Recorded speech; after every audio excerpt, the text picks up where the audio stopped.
Alright, in this video we're going to make a database with HeidiSQL, and this is a Windows only application, so if you're on a Mac you might use SQL Pro. You can even use PHP which is PHP based. Regardless, this is just a very simple free application to use.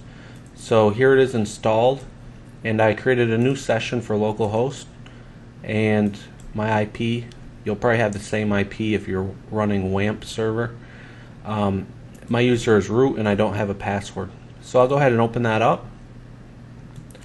And we get our tables all listed on the left that belong to the localhost database.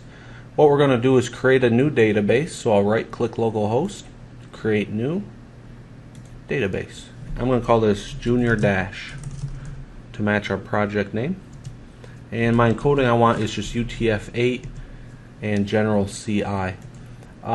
Sometimes they have different collations. Where's the one I'm looking for? There's a Unicode one that offers more special characters like this one, but it's a little slower than just general. That's not really relevant for what we're doing. So I'll just press OK and refresh so that I get it right here. And I'm going to go ahead and right click this database and create new table. So the first thing we're going to want to do is create a user table, and the first column I want would be a user ID, and I'll just leave it at 10 unsigned so that it's always a positive number. There's no reason to have a negative number. It'll never be null. And for this guy, this is going to be an auto incremented value, and I can just right click this, create a new index, and this will be the primary key. Okay, and we'll add a couple more fields. So let's add login. This one will be a var character, and I'll just leave it at 50, and there should be no default value, and do not allow null. I'll go ahead and add one for the password, and this one will be 64 long, so we can fit a SHA-256 encryption in there. And of course we want their email. I'll just leave that at 64. And a lot of times I like to add a date added column. Sometimes I forget to use this. I always do a date time, and I like to do a date modified. Okay. So I'll save that table out, and now we have our user table. And don't worry if you don't get this all right. I'm going to provide the SQL schema that you can import into your database too. But this is if you decide to do it with me. So let's create another table, and we're going to call this one to do, and this will be for our to-do list. And it's going to follow the same layout as our other table. We'll create the primary key, exactly the same as the user one. I forgot to put ID there. Okay. Now you might say, why don't you just call this ID like this? And the reason is because if I have a to-do table and I join the user table, they both have a primary key of ID, so then I'll get a ambiguous error, and then I have to alias the column name. Now what that sounds like might sound like a bunch of mumbo jumbo, but believe me, it's easier to do this way. So this one for a to-do list, all we have is pretty much content, and I'll just make that 255 in length. Okay, we have our completed. Just make this guy a tiny int. I guess he's at the top. It'll just be one long, and by default we'll have 0. So they'll create a task, and it won't be completed until they check it off. And we'll just throw in the date added, and a date time field, then the date modified, like that. Save it out. And then we're going to create a notes table, which is going to be almost the same thing. So I'll create a new table. It's a little redundant, but sometimes you do it this way. So we'll say note ID, Got to give the table a name, forgot that step. Unsigned, no nulls, auto increment, and make it a primary key. And with this one we'll have a title, which will be a var character, say of 100, and there should be no default value. And we'll say content, and this will be text. And then we'll have a date added and a date modified. And I'll save that out. Now all we have to do now is tie in notes and to-dos into the user table. So we have our user ID, which is a primary key, and users are going to be allowed to create notes and to-dos. You can see I made a mistake here. I called this no ID. This has to be called note basic, and save. So let me once over these tables, to-do ID and user ID. Okay, and we need to add a user field in here, so I'll call this one user ID and turn off this default value. I'll save that. Same thing here. And we want to make these foreign keys, so I'll go up to my foreign keys and I'll add one. In the column I want to make a foreign key is the user ID. The reference table will be the user table, and the foreign column will be the user ID right here. So I'll save that. Now on update, restrict, and on delete, what that means is if it doesn't find a match when you're trying to do an update with the user ID, for example, if I update a to-do item and this user ID doesn't exist, we'll get an error. And I find that the deletion is kind of annoying sometimes, so I like to put no action on that one. I'll go ahead and save. And for the note, we'll do the same. So the user ID, the reference table, and the foreign column, and the delete will be no action. Okay, exact same thing. Save, and just look through the tables once more. Okay, that looks good. And what I'm going to do is right click the table, export database as SQL, and make sure all your columns are ticked. And what I want to do is insert and the data. There's no data in here right now, but if there was, you would just have this data insert selected, and I'll just output this to the clipboard. So export, and up in my project I'm just going to right click and create a new empty file, and I'll just call it schema.sql and paste it in there. Okay, so what I can do is from now on, if I don't have my database, I could just select all this code and copy it, and if the database here is gone, I'll just go to my query tab and paste it in and run it. And sometimes it won't show up, so you gotta click and then hit F5 to refresh, and here it is right here. Okay, so now that we have our table, we're ready to move on to more database stuff. What we're going to talk about is the database class. Now I've landed on the Codeigniter database documentation, as you can see at the URL at the top. If you look on Google for just Codeigniter database, it'll most likely bring you to this page. And what we have here are quite a few options. Most of them you're not going to use, at least in this series. You're pretty much going to be looking at the active record class right here.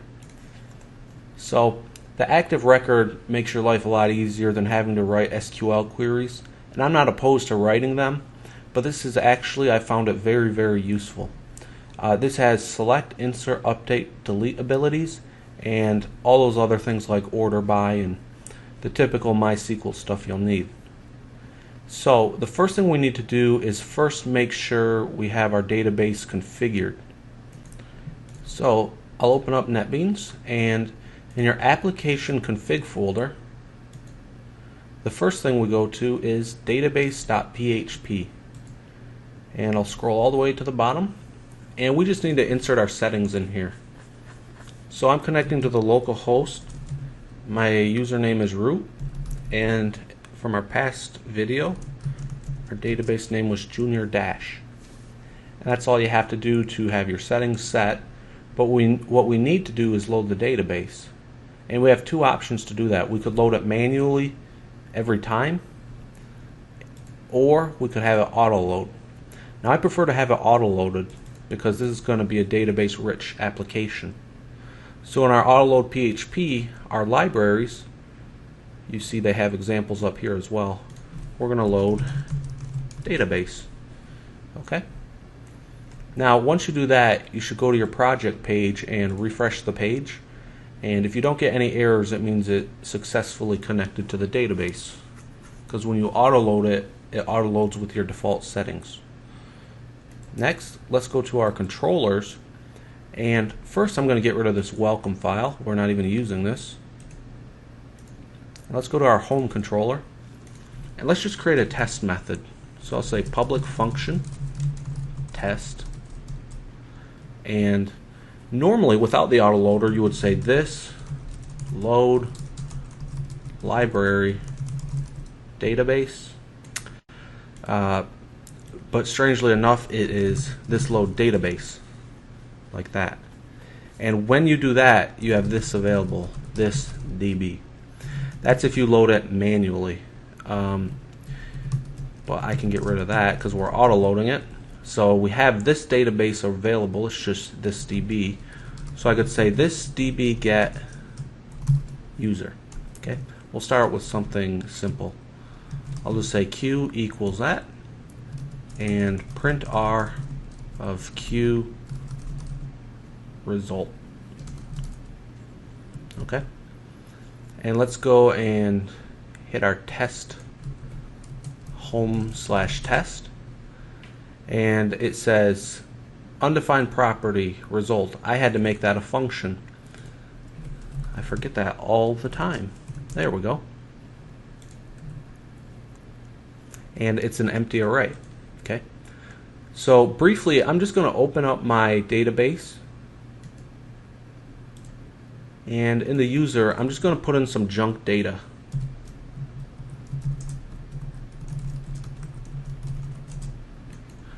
Okay. And I'll refresh, and now we have all this stuff here. So let's go back. Now the way this active record works is a little bit different than you might suspect. If I wanted to do a where statement, there's two ways I can do it. The first one is this way. I can say get underscore where, and in here I can pass in either a string or an array. I prefer to do an array, so I could say user ID of 1, and if I go back to refresh the page, here's user ID 1, as you can see right here. The other way, you actually pass the parameters from the top.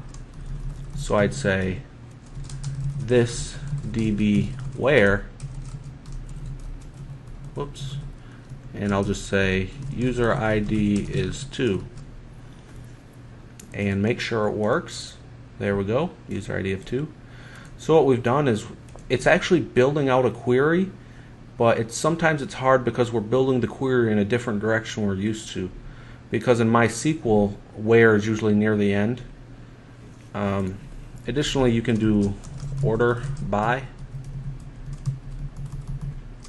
user ID descending. And again, you're used to that being at the bottom. So it's kind of like you're preparing your query string, and it's not in any particular order. It'll just build it right. So I'll refresh, and since we did a descending, we start with user ID 3 and that good stuff. So let's go ahead and open the docs again and take a look at some things. We looked at this DB get, and it does load select from my table. We'll go down a little bit ways. This DB get where, we check that one out. They also have a DB select, which we can put above our query, and let's go ahead and do that. So in our file, I'll say this DB select, and I'll select the user ID and the login. Okay. And if you're used to typing out MySQL queries, this would be select user ID login from user and order by user ID descending. This is what your actual query would look like. And you can say, wow, this is in a different order. So that's probably the main thing that's going to throw you off, that you'll have to get used to. So I'll go ahead and delete that. So let's see what happens when we run just selecting these two fields. From our previous query we had all this, and now we can just select the user ID and the login. And it's pretty easy to do. So let's go back to the docs. And if we scroll down a ways, we have some things like min and max and average. These are things we're not really going to jump into. They also have the from, where you don't have to pass in the parameter in get. So what that would say is this db from user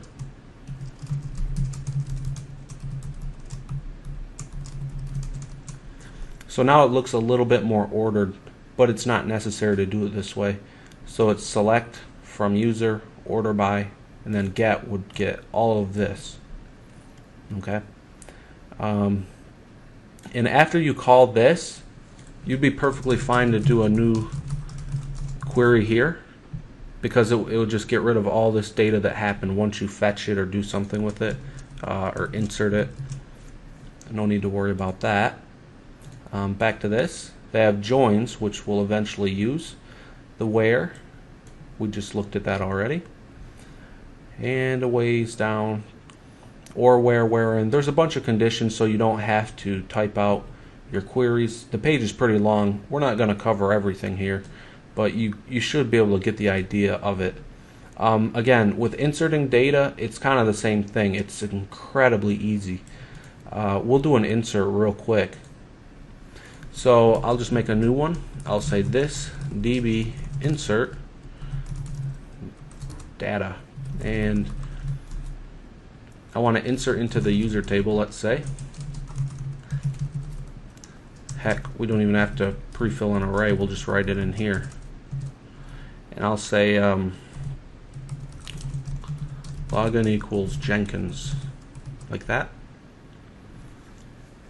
And if we refresh the page and look at our database, we have Jenkins. Super easy to insert data. Update is also pretty much the same thing. If we go to the update area, I'll go back, update, we just have to pass in a where statement. So just like that insert statement, we can do an update, we just pass a where. So let's go ahead and do that. I would say this db update, and whatever you want to update it with. I'm going to change the login to Sammy, and I need to set the where statement, otherwise it's going to update every record. So this db where user ID equals 4. Okay, and let me make sure I have 4. 4 was Jenkins, which we just created, and I'll refresh the page. We'll look at this, refresh, and there it is, Sammy. And it's pretty much the same thing for deleting. I'll show you that also. To delete, we just say delete from my table, and the where statement is built in right into it. Otherwise, we can do it this way as well. So let's go ahead and do that.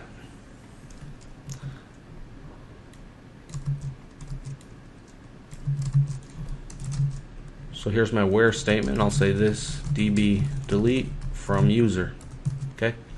Now this is a dangerous way to do it, because it looks like it's deleting everything from user. If this were ever to get commented out, it would delete every user. But I'll show you anyway. So I'll refresh, go to here and refresh. Sammy is gone. They also allow you to just pop this guy on the end, like so, and let's delete user ID 3. Refresh, And back here, let's refresh, and there it is. Let me make sure to comment out this code. Okay, and let's hit up the docs once more. They have method chaining here. This is optional. I really don't do this very often, if at all, but you can optionally build out your query like this rather than ending them on a new line. And basically that in action is kind of like this. So you don't have to type this DB out every time. Okay.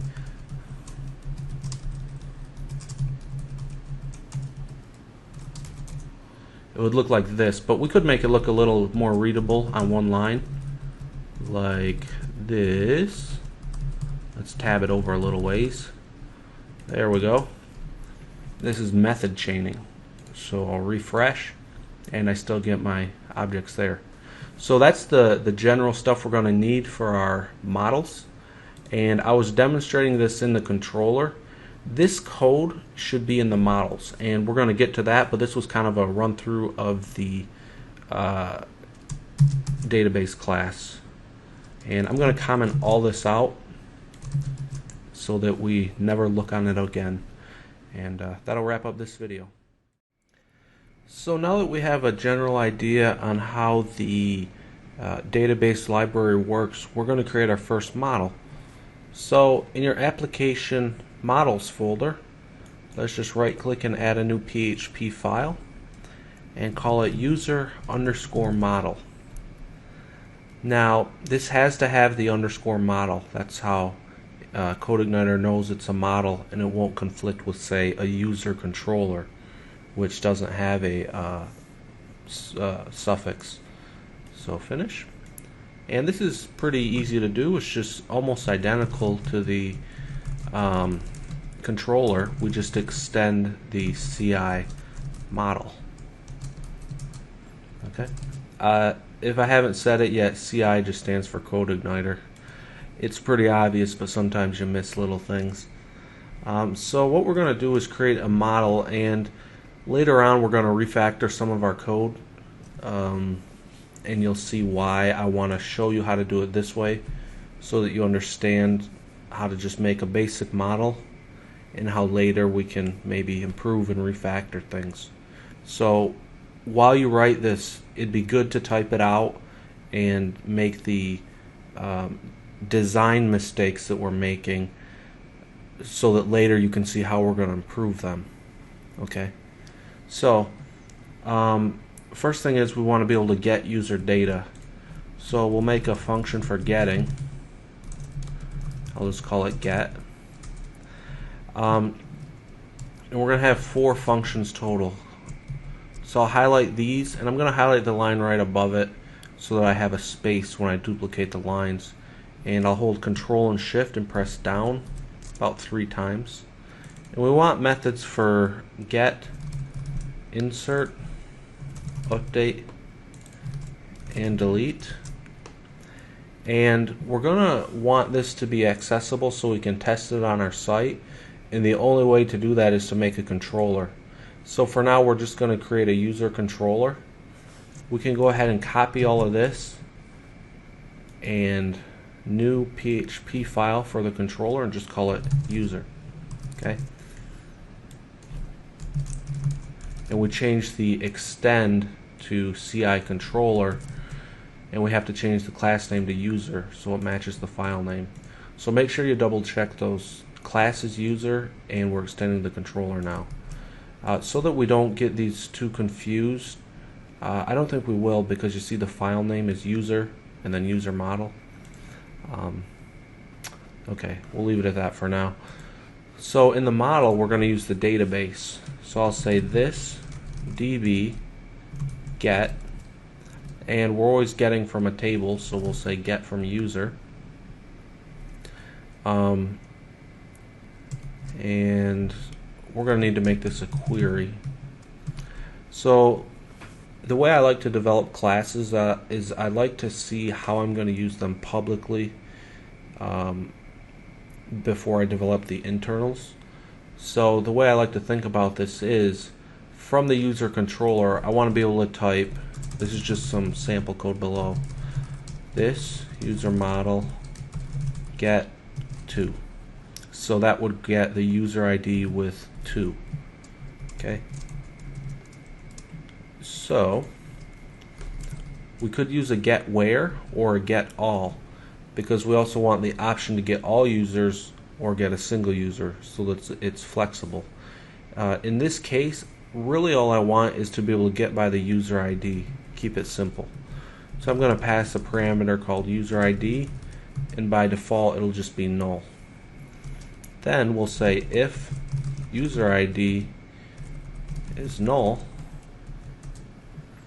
then we're going to get all users. Okay. In the queue there, my queue variable, if you choose to, you could call it query. I know it's good to have descriptive variables, but in this case it's blatantly obvious what queue means if you're familiar with databases. Else we'll say this db where, and we'll say inside of an array user ID is equal to the user ID which they pass in right here. And if we look at our example code, how we want to use this on our end, we would actually type this right here. I'll put this above the method. So the way we type it is this user model get 2. Okay, and if we just passed in get, it would get them all. So let's go ahead and make a comment on that, and I'll just put usage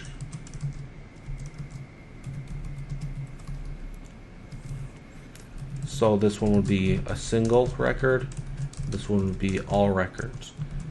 Okay, this is called a PHP doc. I think you're probably familiar with this. Always good to document your code.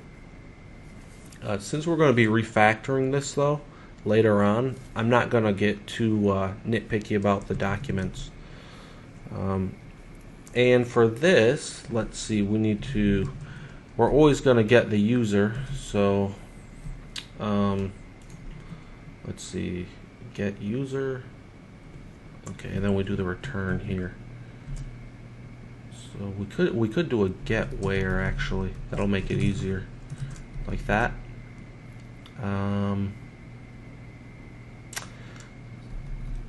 We should actually flip these around, because this should be above the get statement, maybe. No, this would be q equals get where. Okay, so the query is get all users. This query is get where the user ID equals user ID, and we'll say return q result, and that is a function. Now this will return an object by default. I'm going to return an array because I think arrays are a little easier to work with. So we'll go ahead and test this out. So we've looked at the code. Just make sure that your code looks similar to this, well, identical preferably. And back to the user controller, just here, we're actually going to test it out. Now, first things first, the user controller is always going to use the user model. Okay, so I'm just going to load that when this class is created. So I'll say public function construct. Well, it threw in the parent construct for me, which is nice, because you have to have that in order to do this. And I'll say this load model user model. Okay, now we have the user model accessible to this entire class because we loaded the construct. So from the get, I could say this user model get, and I'll say, how about 3?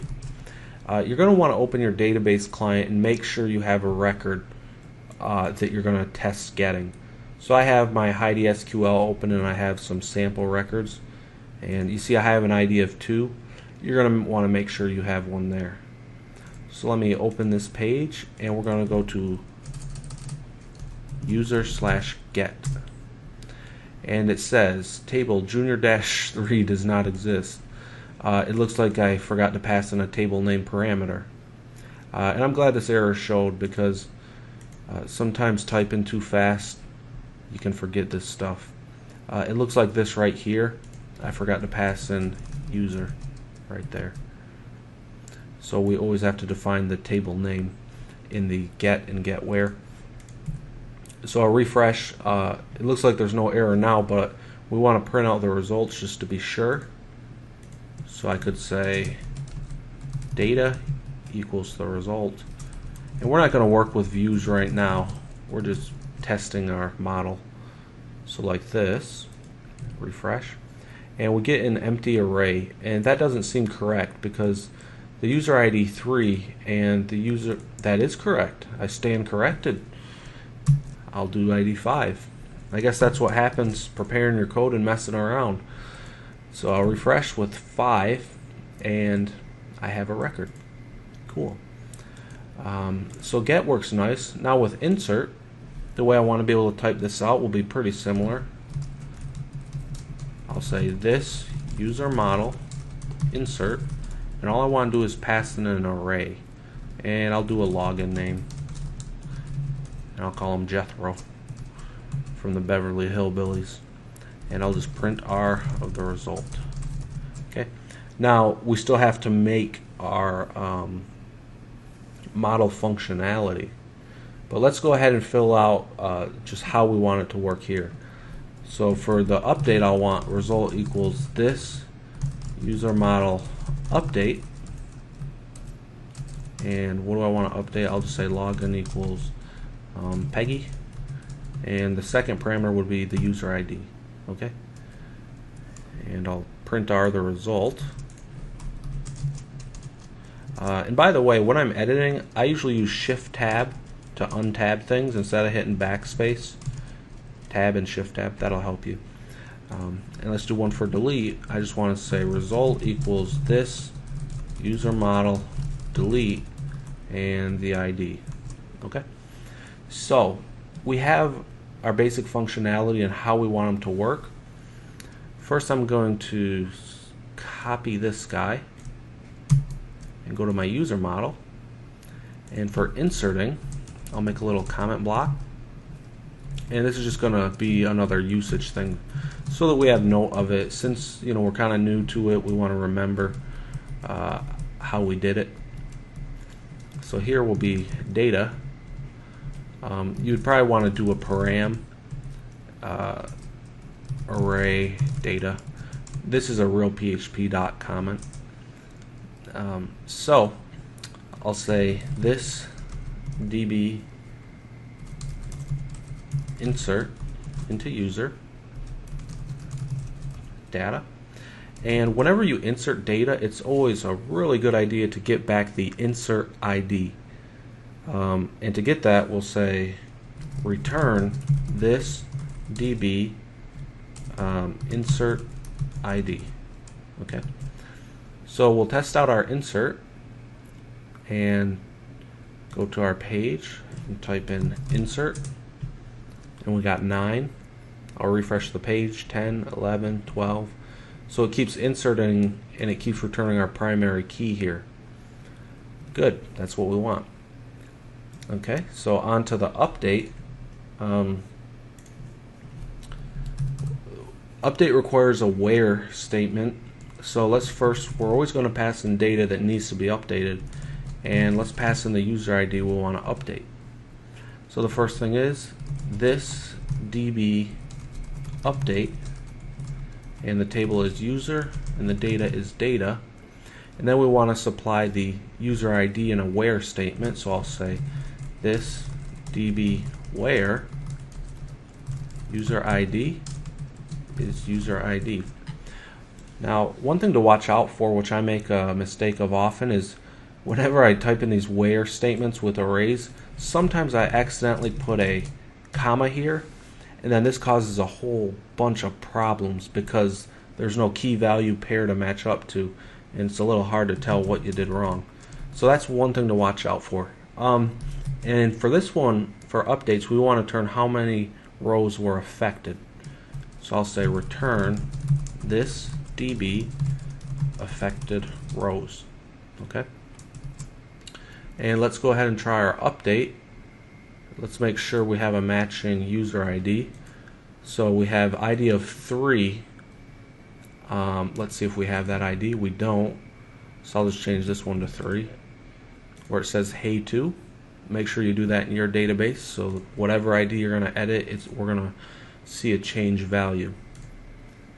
So I'll go and type update, and I got one row affected. And I'll hit refresh, and it says Peggy.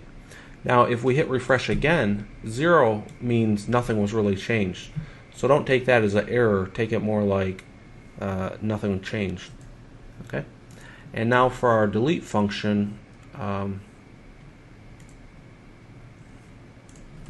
I want to delete by user ID, and this one's pretty easy.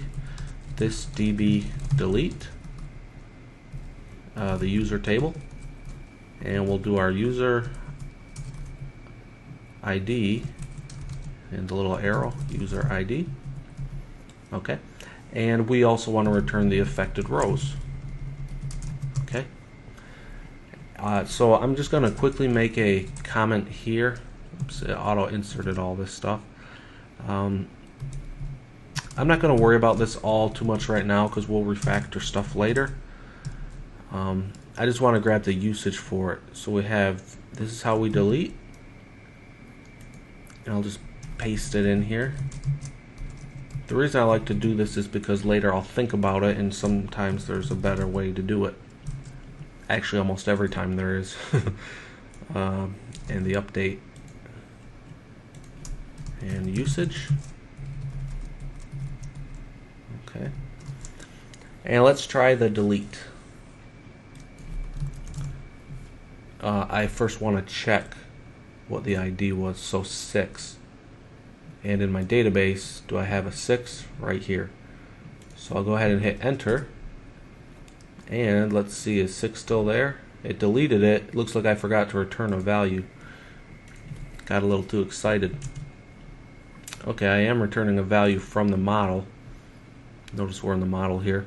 So in the controller, I just want to print R of the result. So I'll delete number 7. And refresh, and it's a 1. So 7 is now erased.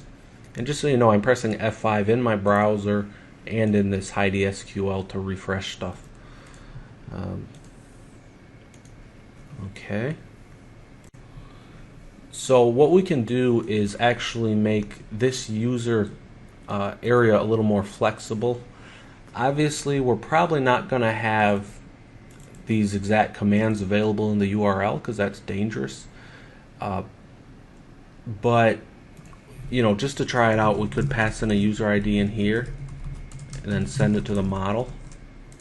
So if I were to do delete and then let's see, 11, like this, that calls the model through the controller and gives us the result back. So it deleted 11. Now a lot of this might look confusing, but this was mostly just to test it, okay, to make sure our user model is functioning correctly. So try not to get confused. The controller here, which has the same things as the user model here, okay. What I'm going to do just for the heck of it is put test get, test insert, test update, and test delete. I should have done that at first, but as I look at this, I think it'll easily confuse people. So that'll sum it up, and congratulations on making your first model. Pretty cool to actually get something working. And that'll sum up this video.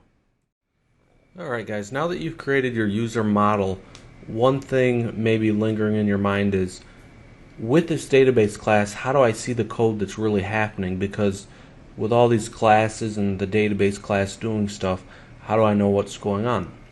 And Codeigniter has a neat little profiler that's extremely easy to use. So if we were to go back to our controllers and go to the user controller, let's say the test get, I could do this. I'll say this output enable profiler to true. And let's go to user/test_get like this. And what this gives us is a whole bunch of information. The benchmarks, the get data, which would be like this. And you see how it shows get data, pretty cool. Post data as well, and our database data. So this shows all the queries that happen on our page, and this is extremely useful. You can just load it in whenever you want and then just take it out. So remember this one, this output enable profiler, and I believe it should work if I don't pass true in there as well. So let me refresh. Yeah, it does. So that's a cool little tidbit, this output enable profiler, if you ever need to debug stuff.